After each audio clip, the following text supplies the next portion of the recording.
Okay, so continuing on with my 007 movie reviews, we get to 1963's From Russia with Love, and it's kind of hard to say when you should watch this. If you're starting a James, if you think about you might want to watch all the James Bond movies. Maybe you've seen some of the Daniel Craig ones, and you think you might want to go back to the beginning and watch some of those.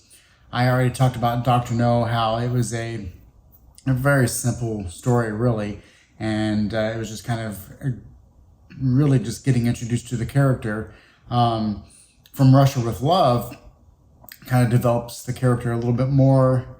It starts to complicate things a little bit more. The story itself is simple, but how it plays out can be very, very somewhat complicated. You really have to pay attention and put together a lot of things in your head as it's going on.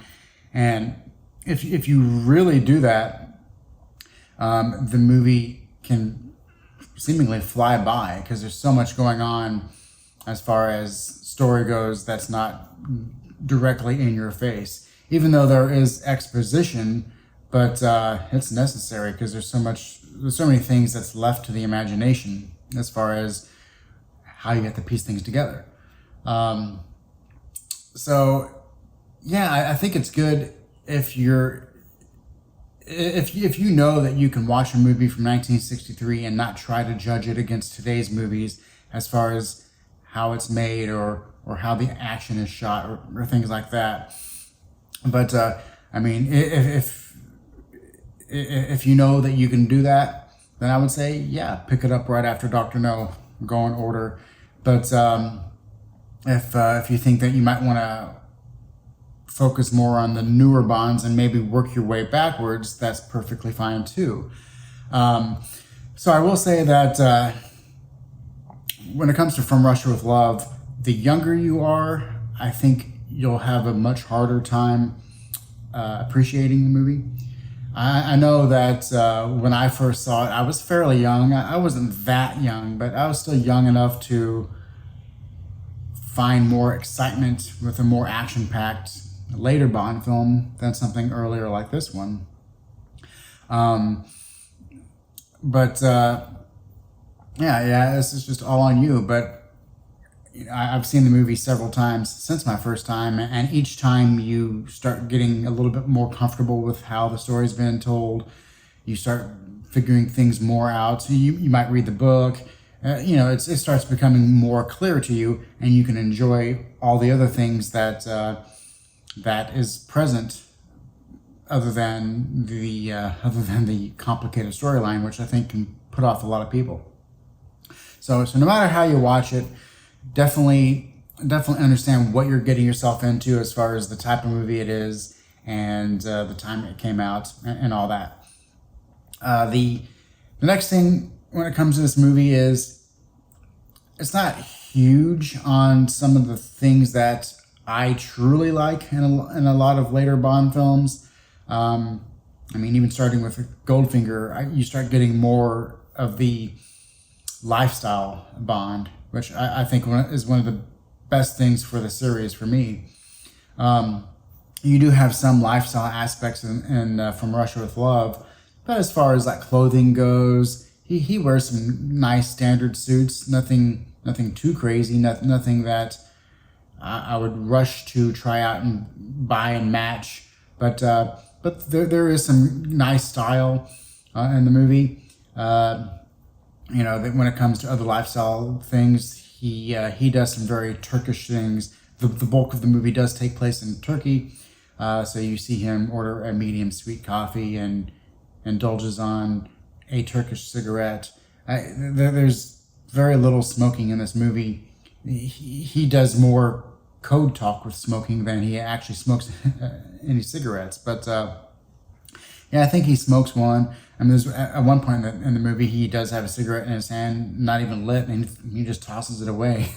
But he does order a Turkish breakfast, some figs and yogurt, and he at the gypsy camp scene they have some raki, which is a Turkish alcohol, which from what I understand, tasted a little bit like absinthe as far as the anise flavor, and even adding water to the raki to make a cloudy drink is a lot like absinthe. So I have an idea of what that might have tasted like, or what does taste like.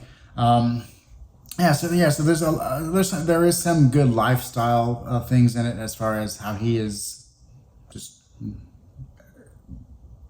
being in the area that he's in. So now, as far as the story goes, getting into that a little bit,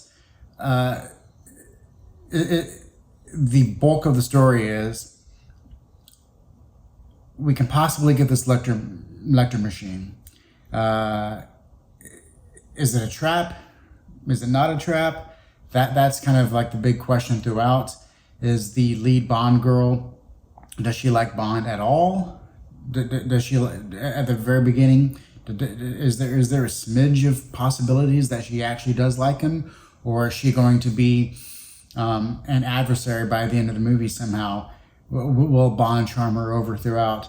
And that, since that's the bulk of the movie, I think that's going to be something that, especially some younger viewers today, I've seen it. I've seen it talked about when it comes to YouTube videos talking about the video, or just comments or articles. But it seems like a lot of people nowadays,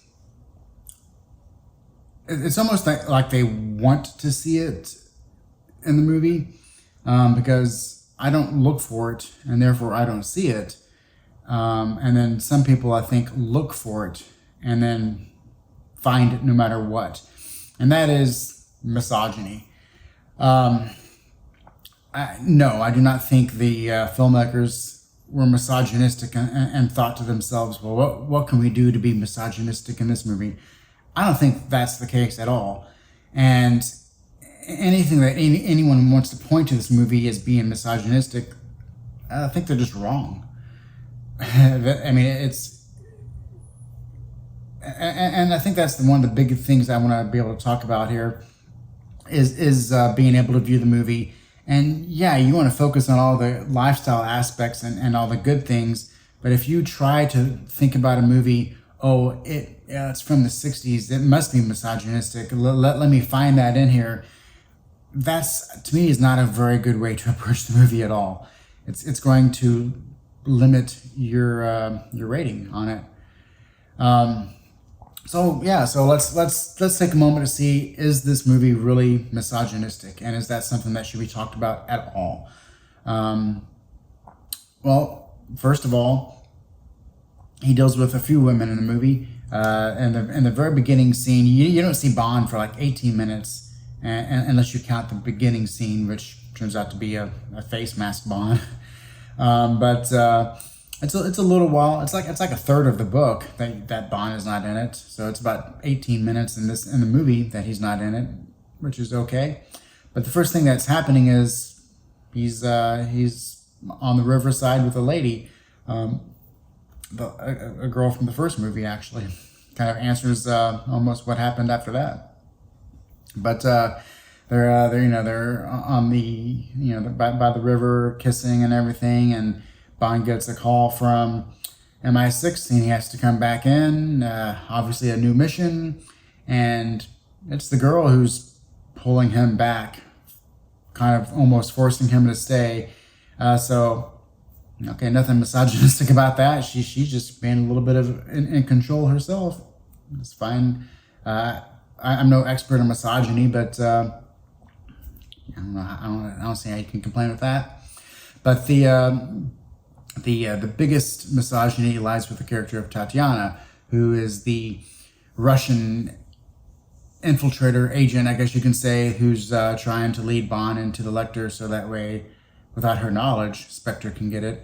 But so you know from the beginning that she may or may not like him, and her role of the movie is to act like she likes him, because she must act like she's just madly in love with him from the onset. And you see the very first scene, she has broken into his room, snuck into his bed, and he gets back from this whole gypsy scene and having a threesome apparently with two women.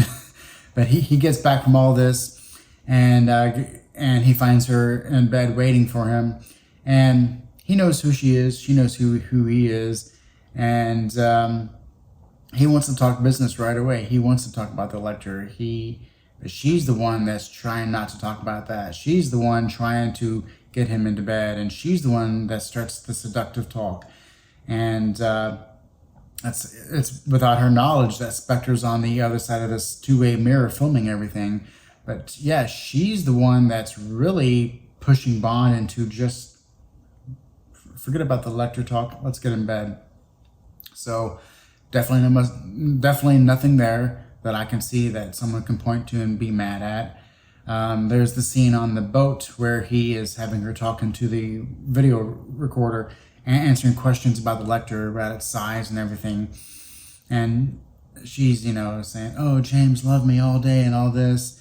And he's just kind of like, "Okay, all day, all night. Yeah." Kind of partially just giving in to her, but still wanting to get back to business. Partially maybe saying a couple things like that just to be cheeky with Moneypenny on the other end. He even jokes about him and him being in Tokyo there's some comedy in this scene, but once again he's being very much straight business-like. He wants to he's on his mission and he's doing that, and she's the one that's still playing that lovey-dovey type character, trying to reel him in even more into believing that maybe she does in fact really, really do love him.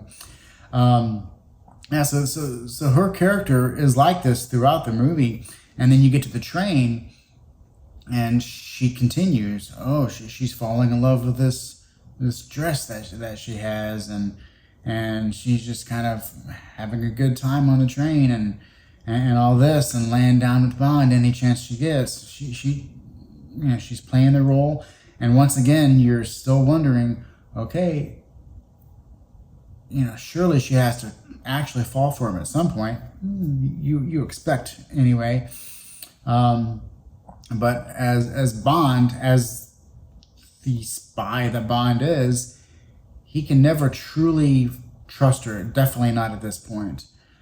He's still waiting. He's still waiting for things to maybe get a little bit more clear as far as getting out of enemy territory and getting into Italy. Okay. Kind of still being the spy 007 at this point. Then you get the scene where they're having dinner on the train, and you have Red Grant there who drops the pill in her drink, and Bond lets her get poisoned. He does not know if that pill is going to knock her out or kill her. But the mission is number one still at this point. He still does not know exactly her role for sure. So he lets her get poisoned, and he even asks Red Grant, what was that? Oh, she'll be knocked out for a while. Okay.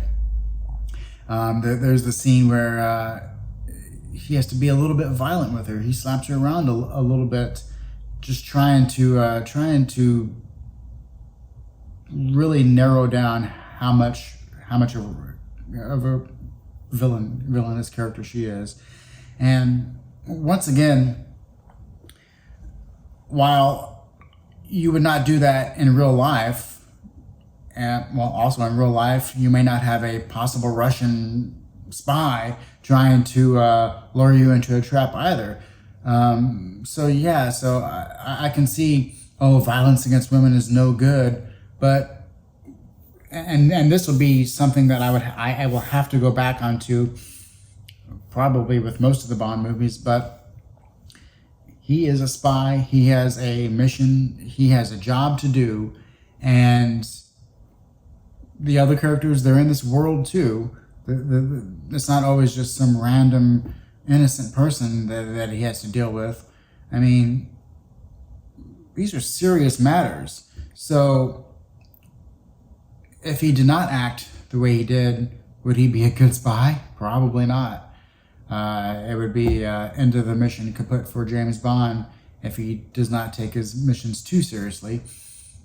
Although we do see him throughout the films go a little bit too far with not trusting, with actually totally trusting women sometimes who turn out to be the villains. But yeah, I mean, with that in mind, he's a spy. He's doing his job. What do you expect out of him? He's trying to get down to the exact truth of the situation. So I cannot fault him for doing that. Then you have him. He's still unsure. He needs to escape the train, so he takes her off of there, even though she's barely awake. He takes her and he sneaks her again onto the truck. When they escape on the truck, and he gets her onto the boat. So he's helping her along to safety, even though he's still unsure about things. And we don't really truly know which side she's on, and she may not even necessarily know until the very, very end when she saves Bond from Klebb. So that's my favorite aspect of the film, is wondering how these characters are playing against one another, and at which points she starts switching sides to James Bond. During a lot, I think when he kind of slaps her a little bit, I think she recognizes that he has no choice. She recognizes the situation that she's in, but she also recognizes that he does treat her nice. And he does want to believe that she's good. He could leave her on the train if he really wanted to when he escapes, but he helps her out. He brings her to safety multiple times, and I think one of my favorite tiny little moments is on the boat scene at the end, when he shoots the flare into the gas drums or whatever they are, and they explode. She sees some excitement, and I think at that point she's really starting to feel safe and loved by Bond. At that moment, she's realizing, well, he's putting himself out there a little bit to at least help her to this point, but then she ultimately decides which way she wants to go in that final little action scene there with Klebb.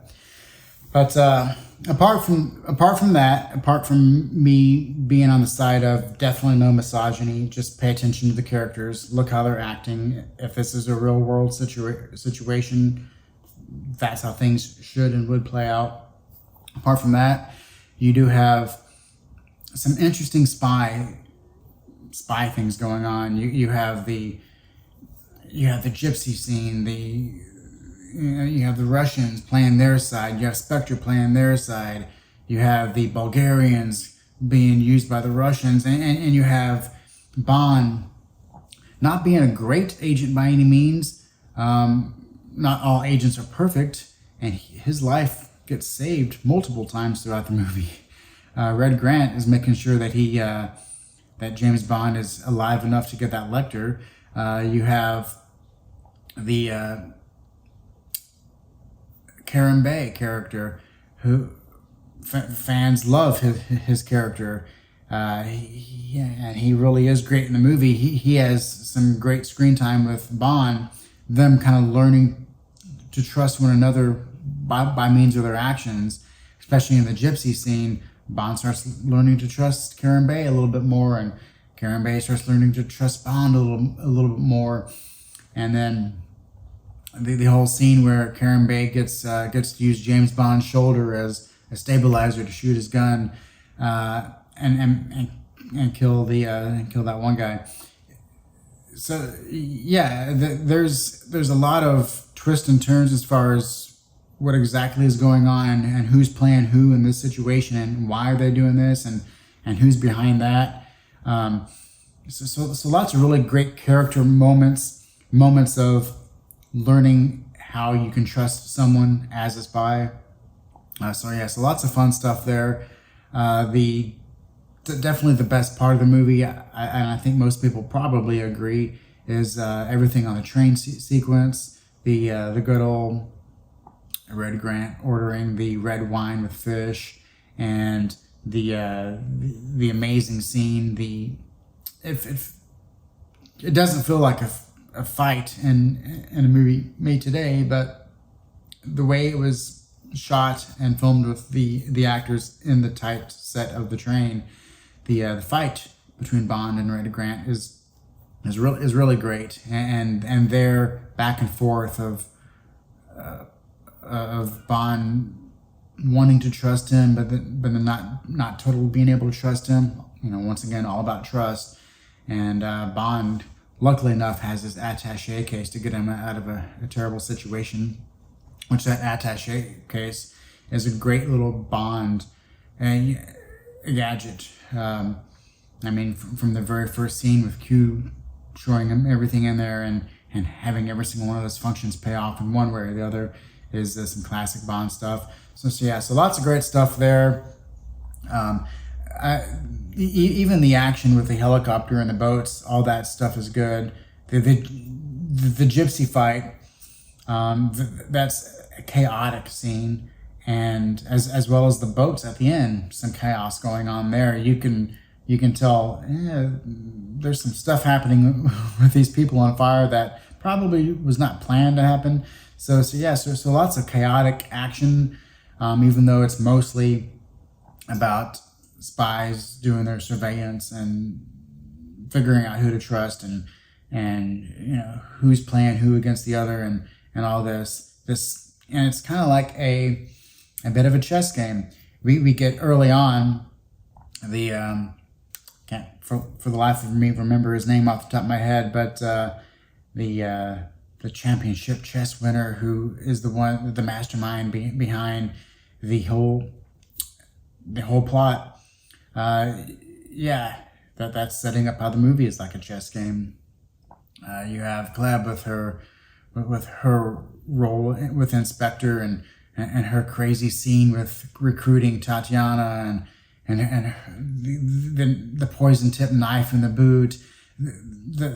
There's a lot of little things that the more you watch it, the more you just kind of enjoy and wait for the way that the fish in the very beginning are fighting, and then the other fish kind of waits to strike, just like Spectre, and just like little scenes like that really make for an enjoyable movie, especially on rewatches, and especially once you understand that it's not going to be some straight up action movie. There's a lot of brain parts that you got to be thinking about. Okay, who's this character and why are they doing that? And who's this other character over here? What's their role? Why are the Bulgarians involved? Okay, so what's the deal with this poster of this woman and her mouth is going to open? And, there's lots of things that if you get confused, you might think that the movie's boring, but I would say that if you prepare yourself to watch it and you don't go into thinking that, it's going to be a misogynist movie just because, and as long as you know the right mindset and you are prepared to sit down and pay attention and really think about what's going on, I think it's a movie that can be very enjoyable. It's as far as Bond movie fans, and I think the general public, as far as movies in general, definitely see this one at in the top 3 of their list as far as Bond movies go. A lot of people, it's their favorite. I don't know where it would be on my list. I would say I would put it ahead of Dr. No, but there's so many great Bond movies that I enjoy for other reasons that it's not going to be in my top 5. We'll see if it's in my top 10. But as far as the first 2 movies go, definitely Dr. No is a lot of fun, but From Russia with Love just takes it up a little bit as far as the professionalism, the Bond character coming into his own a little bit more. It definitely takes place after Dr. No, so he's getting a little bit better as far as definitely knowing the game a lot more than what he did in Doctor No. I think he made it seems like he made a few less mess ups in this movie than he did in Doctor No, even though he had to get saved a few times in From Russia with Love. But yeah, overall, a very, very good movie. Not a prototypical Bond movie, especially when you get into some of the more tropes that you see throughout. But one that I highly enjoy as long as I'm in the right mindset to watch it. So until next time, I will return with a thrilling review of Goldfinger.